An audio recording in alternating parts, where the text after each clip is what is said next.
Hello everyone, it's Emma and welcome back to my channel. Today we are going to be doing episode 6. We've done plastic, metal, glass, paper, and electronics. This is episode 6. Okay, of where does our waste go? And today we're going to be talking about bioplastics. If you don't know where this series is coming from, this series started from my interest about where does our plastic go when we put it in our recycle bin. Particularly plastic because I live on a little tiny island in the middle of the Pacific Ocean. If you didn't know, it is called Okinawa and it is part of Japan. So upon moving here, I noticed a lot of plastic on our shores, particularly foreign plastic. Not a lot of it is like left litter, a lot of it is washed here on its way to the Great Pacific Garbage Patch. So I'm like, why does a lot of it end up here? I'm not going to give you the full details. I'll leave the video linked up here so that you can watch it after this. But upon doing all that research, I learned that a lot of the United States ships their waste overseas. So that waste ends up in the Great Pacific Garbage Patch. A lot of China's waste ends up there as well, and so forth. So that was the inspiration for that series. So I figured, why not explore other materials as well? The last iteration of this series, we explored technology, which again, a lot of technology ends up getting shipped overseas as well. So I wanted to explore bioplastics because bioplastic is one of those materials that's like the greatest eco material of all time. We all think that like best material ever. We think it's the end all be all, that like, oh my gosh, Mochi's being a literal angel right now. She's bathing herself in the sunlight. Yeah, anyway, like I said, since then I have explored metal, paper, glass, and tech. I will leave all those videos linked down below. But like I said, a lot of people think that bioplastics are a great alternative to plastic. They think that they're just a great material. And while they might be, like we will see later in this video, they also might not be. A few quick things I have left to say before we jump right in. I might talk a little bit too fast for you, so you can read along. I'll leave the script linked down below if you'd like to do that. Or there's a little gear icon right here where you can change the speed of this video. With all that being said, let's go ahead and jump right into today's video. So first, let's talk about what bioplastics are made of. If you're not new to my channel, I have actually made 2 videos talking about bioplastics already. I actually own bioplastics. 2 types, I guess. So I guess I've made 3 videos now about bioplastics, not just 2. My Pila case is a bioplastic. It is made out of a wood pulp. I will leave the review linked up top as well as down below. Other bioplastic I own is my dog poop bag. Again, the review will be linked up here, as well as, just kidding, that video won't be linked up there. The video I'll leave linked up here is the video in which I actually bury the dog poop bag to see if it decomposes on its own. I love that video. I think it's very interesting to see if that bioplastic does actually break down. That bioplastic is actually made out of corn. So anyway, bioplastics are a type of plastic that are made from natural resources like vegetable oils and starches. So the bioplastic that the dog poop bags are made out of are a cornstarch based plastic. Instead of traditional plastics that you might see like a plastic water bottle be made out of, those are made out of crude oil, also known as petroleum. Because of this, the consumption of petroleum will go down and the desire to create and use bioplastics has gone up. It's always great to cut back on our use and reliance of fossil fuels. The bioplastics market is operating currently at a growth of 10% annually, meaning that bioplastics accounted for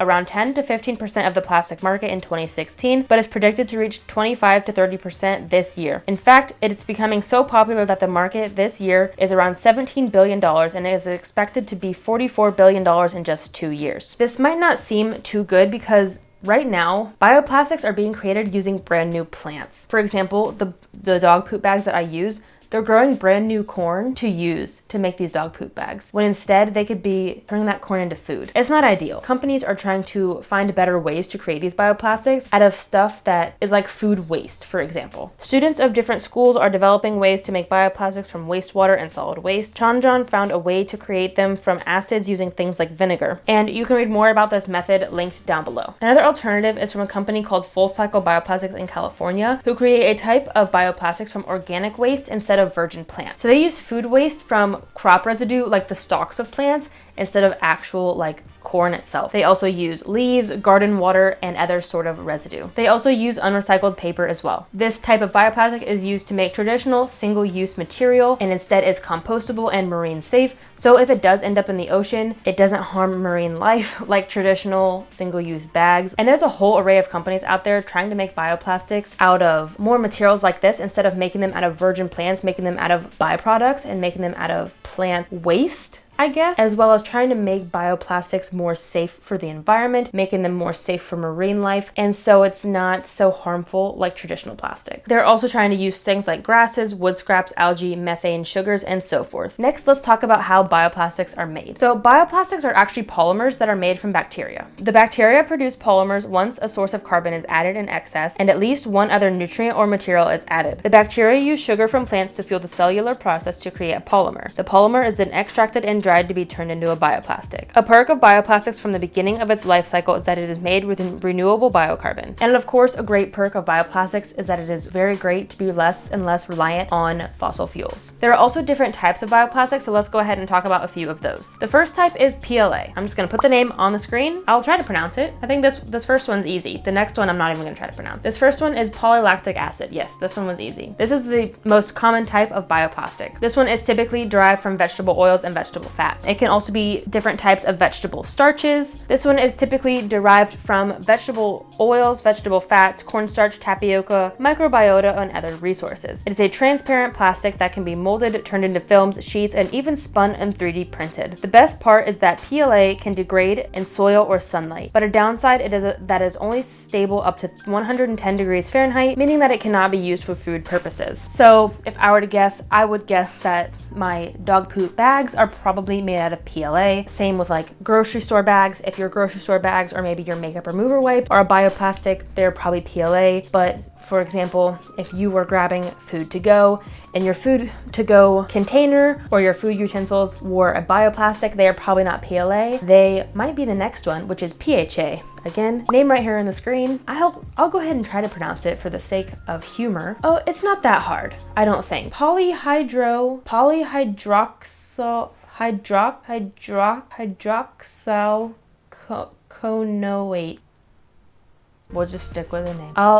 We'll have the internet say it. Polyhydroxyalkanoate. Thanks, Emma saying on YouTube. Polyhydroxyalkanoate. This type of bioplastic is a little bit different. This one is made from microorganisms that are sometimes genetically engineered, and they produce plastic from organic materials. The microbes are deprived of things like nitrogen, oxygen, and phosphorus, but given high levels of carbon instead. As a result, PHA is produced from carbon reserves, which are stored in granules. This PHA is then harvested and has similar chemical structure to that of traditional plastic. PHA is also biodegradable, meaning it won't cause harm to living tissue, so PHA is often used in the medical field and single-use food packaging. So I think that's pretty cool how there are different types of bioplastics for different uses, different things like that. So there's not just one size fits all for bioplastics. There's different materials and different uses out there, and it's also cool that they're still creating different bioplastics as well. Okay. Last thing I want to say about the life cycle of bioplastics and the life cycle of creating bioplastics, I'll just insert a beautiful photo here on the screen to hopefully get you a better visual of how bioplastics are created. So far, we're just getting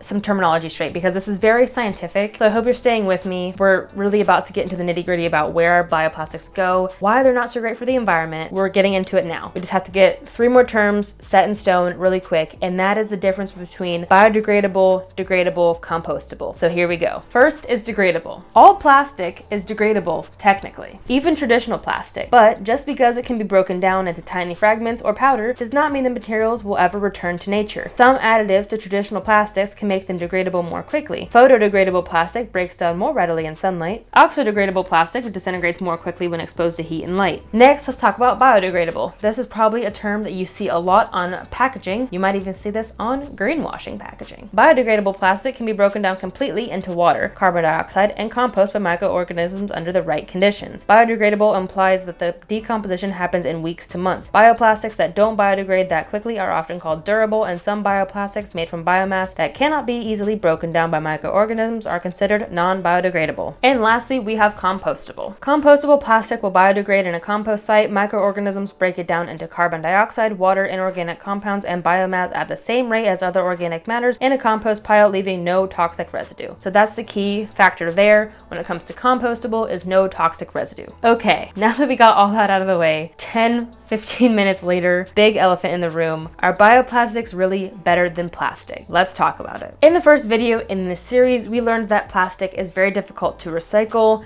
It's not even really recycled at all, expensive to recycle, all that sort of stuff. Not to mention it's infiltrating our oceans, it's causing harm to the environment, it's causing harm to ourselves even. So obviously bioplastics are great in the sense that they're made from plants as opposed to petroleum, but is this significantly better or is this just a small step? So first, single use is never good. Never good to get a single use grocery bag, even if it is made from plants as opposed to petroleum. It's never good to use a single use water bottle, even if it is made from plants versus petroleum. That's just the truth of it. If you're only going to use something for a matter of minutes or seconds, it doesn't matter what it's made out of. Even if it is made out of metal and it can be infinitely recycled, it really doesn't matter if it's single use. If you're going to use it indefinitely, that's really what matters. Second, with bioplastics is land use and pollution. Unfortunately, with bioplastics, there is a lot of land use that goes into it, as well as with growing plants comes a lot of pollution as well. I will leave a study link down below that compared 7 traditional plastics and 4 bioplastics to see the different pollution levels that they cause. The researchers found that the bioplastics production actually can create more pollution due to fertilizers and pesticides in crop production. Obviously, more crops also means more land use too, which has the potential to lead to deforestation and monocultures. I will love to dive into monocultures and deforestation in the future, so definitely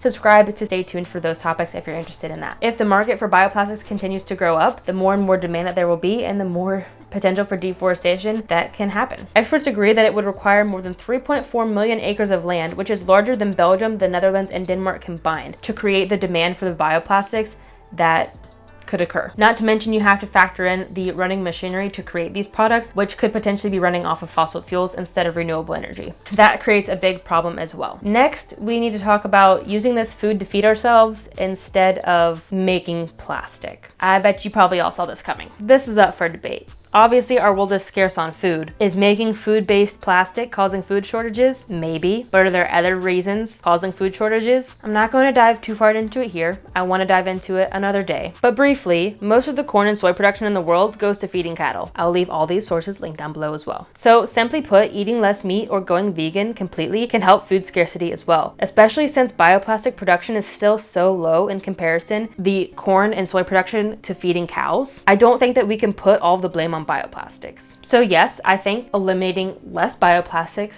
and eliminating the use and less consumption of meat both will help fight food scarcity. But again, I will talk about that in a later video. But some good news though is that bioplastics do produce less greenhouse gases. Clearly there's a lot less greenhouse gases because we're cutting a lot of petroleum use. This study determined that the US could cut greenhouse gas emissions by 25% by switching all plastics to bioplastic. And this was conducted based on a study using bioplastics factories run off of fossil fuels. Imagine if those factories were run off of renewable energy. So obviously, if bioplastics were made using renewable energy, that number would be cut even more. Yes, bioplastics can be composted, but how often are they composted? This is something that really bothers me when it comes to bioplastics. Biggest issue that I wanted to address in this video, because I see so many people, environmentalists or not, all over social media being like, oh my gosh, look at me, I'm so eco-friendly with my makeup remover wipes that are bioplastics that are eco-friendly. And I'm like, but are you gonna compost them? And they're like, no, I'm just throwing them in the trash. And I'm like, then what good are you doing? Because let's listen to this. Because when your items are sent to landfill, they're oxygen deprived. And do you know what happens when your items are oxygen deprived? Even when you send your banana peel and your apple cores to a landfill, they are oxygen deprived and they can't break down. And when your items are oxygen deprived, they most likely release methane, which, if you didn't know, is actually 23 more times more potent than CO2, which when we all think of global warming and climate change, we think CO2. We think CO2 is causing climate change. Methane's the real killer here. That's what I'm getting at. When we're sending our bioplastics to the landfill, it's doing more harm than good. I guess that really is why I asked this big question of, are bioplastics really more good than regular plastic? Because even when plastic is sitting in landfill, yeah, it's not breaking down, just like bioplastics aren't breaking down, but bioplastics are causing more harm sitting in the landfill than regular plastics because they're releasing methane. At least regular plastics, when they're sitting in the landfill, at least they're not releasing methane. That's what kind of gets me. And it's still really hard for me to make that judgment call. Like, if you don't have the option to compost, should you be buying bioplastics or regular plastic? It's tough. It really is. So basically what it comes down to, especially in this day and age of bioplastics becoming more popular, is that establishments need to start offering compost. Restaurants need to start offering it, schools need to start offering it, and so forth. They need to start offering it alongside curbside compost. So I haven't lived in the US in nearly 3 years, but I just remember the last time going to like a Chick-fil-A or a Chipotle and being like, why do they only have trash cans? Why is there not a recycling bin even? Like, I know composting obviously isn't popular, but why is there not even a recycling bin? But they need to offer compost as well, especially as bioplastics become more popular. And food waste. We should not be sending food waste to the landfill either. This is just ridiculous. Because like I already said, we continue to praise bioplastics for being so great, being so much better than regular plastic, but we don't allow them to achieve their full potential. Please, for the love of recycling and for the love of all things bioplastics, do not put your bioplastics in your recycling. Like I mentioned in all of my recycling videos, contamination is the worst thing that you can do as a recycling American, as a recycling human on this earth. If you contaminate your batch of recycling, it ruins your entire batch. Your entire bag, your entire bin will be sent to landfill. So if you put one bioplastic bottle in your batch of your plastic, it's so hard for your trash man, your recycling man, to look at that and be like, that's bioplastic. He can't tell with the naked eye. Even when it gets to the facility, they can't tell with a naked eye. So not only will your one box be contaminated, they'll dump it into an entire batch, and that entire batch will be contaminated because that's organic matter that will be mixed with an entire batch of petroleum. I guess what I'm trying to get at is it's easy to look at like a bottle of shampoo and see that there's still shampoo in there, and they can remove it very easily. But even if your bioplastic bottle is clean, they can't tell that it's a bioplastic until it's already melted and it's too late and the whole batch is ruined. As frustrating as it is, if your city doesn't have a compost, your bioplastic cannot be recycled with your petroleum plastic. You have to put it in the trash or compost it yourself, I guess. The last good news I have with bioplastics is that at least they break down, because litter is bound to happen, whether people do it on purpose, whether it blows out of a bin, whether it blows out of the landfill. It's gonna happen at some point. It's gonna end up in our rivers, our streams, our oceans. The good news is if your bioplastic ends up in the ocean, at least it will break down and it won't harm marine animals' life. So I don't know if maybe that will help you make the determination between bioplastics versus plastics, because like we saw with the dog poop video I did where I buried the bag, it was almost completely gone within a few months with just basic soil and water and no other organic material. So of course, definitely do your part to dispose of bioplastics properly. Compost if you can. Just try to start a compost program in your neighborhood. If your city has a composting program, take advantage of it and pick up litter when you see it. Don't let it just float around in your neighborhood because, oh, well, it'll break down naturally, I'll just let it be litter. Don't do that. But I guess at least if it helps you to have a better conscience to consume bioplastic versus regular plastic, there's that fact. That's all I want to say. And then, okay, just kidding. I have one more good news about bioplastic is that contamination is not an issue when it comes to composting. So what I mean is that when you're recycling metal, if you have a can of tomato sauce, all of the tomato sauce has to be completely off of your can before it can be recycled, because any stray bits of tomato will ruin the whole batch of metal recycling. But if you have, say, a bioplastic bottle of tomato sauce, you don't have to rinse it off because that tomato sauce can be composted. So I think that's really cool. It's like lazy person's life hack. You don't have to rinse out your bioplastic before you compost it. So I think that's pretty cool. But of course, there are still a few rules when it comes to composting. I don't know if I have any more cards left. If I don't, I'll leave my composting video down below where I built my own compost and outlined a few do's and don'ts when it comes to composting. So check that out if you're interested. The big question, should I consume bioplastics or not? And it still is a tricky question. Like I already said, I still don't know. Should I or shouldn't I? I guess if the question is, should I consume bioplastics versus petroleum plastics? The answer is bioplastics all the way, because they have a lower carbon footprint. It can be composted. If it ends up in the ocean, it's gonna degrade completely, definitely. There's not gonna end up with microplastics everywhere. Hands down, the best choice. But if your choice is between bioplastic and no packaging, go for the no packaging. If your choice is between a bioplastic and metal, I might even choose metal.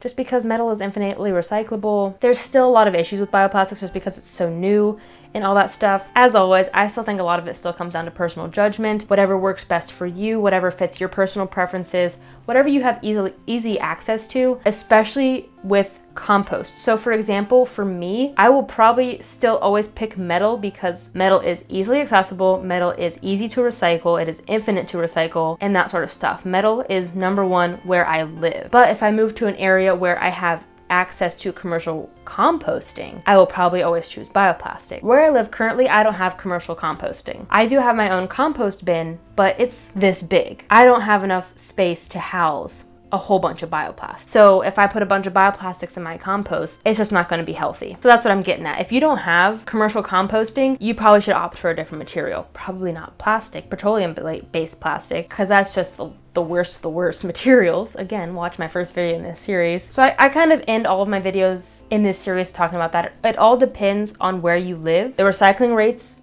on your area, what your area recycles, because even like my aunt mentioned, she lives in rural Wyoming. They have no glass recycling there. And her sake, she probably shouldn't consume glass if glass can't be recycled there. So if you don't have composting where you live, you probably shouldn't consume bioplastics. That's what I'm getting at. And like I started off this video saying, avoid single use as much as possible. I still buy a lot in single use. I'm gonna film a video in a few weeks talking about all the things I still buy in single-use plastic. Stay tuned for that. I'm gonna expose myself because I'm not perfect. But the moral of this video is don't just buy bioplastics because it's trendy and because you think it's environmentally friendly. Because while it is more environmentally friendly than some materials, it's definitely not the #1 material. And just because it's a bioplastic doesn't mean it's great. It's still a single-use item. So don't get me wrong, bioplastics are a great alternative. I think it is definitely a step up above plastic, but it's still not the best. It still has its cons, but the good news is it's still in its beginning phases. It's still on its upward trend. Researchers are still trying their best to have better alternatives,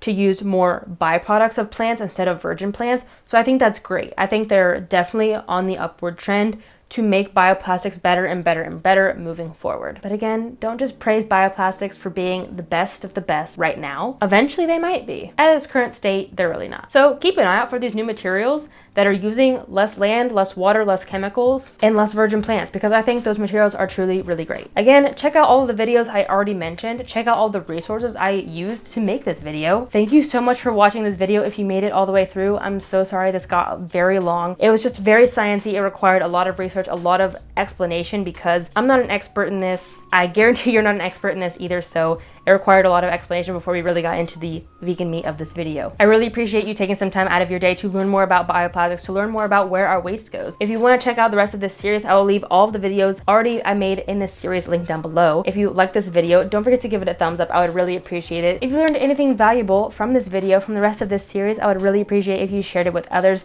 to help spread this message, because I think this is really important, because I know so many people who are thrown off by the misconception that bioplastics are the best material out there. So if you know someone out there who still thinks like that, definitely share this video with them, or at least spread this information with them. Share the resources I have linked down below to help get that information out of their head. If you're new here, don't forget to hit subscribe. I share all sorts of zero waste content, focusing particularly on practical sustainability. I focus on free, easy, and fun ways to make zero waste fun for everyone. And I post new content on Monday and Thursday, Japan Standard Time, which is Sunday and Wednesday Eastern Standard Time in the US. That's all I have for today, and until next time, remember that these small changes you make have a big impact in the long run. Bye, guys. Oh.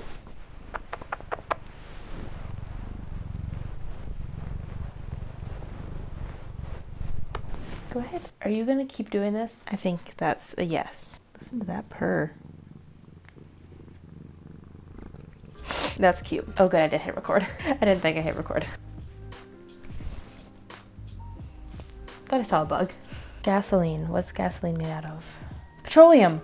Goodness gracious. What did I even say? I don't freaking know. The bacteria.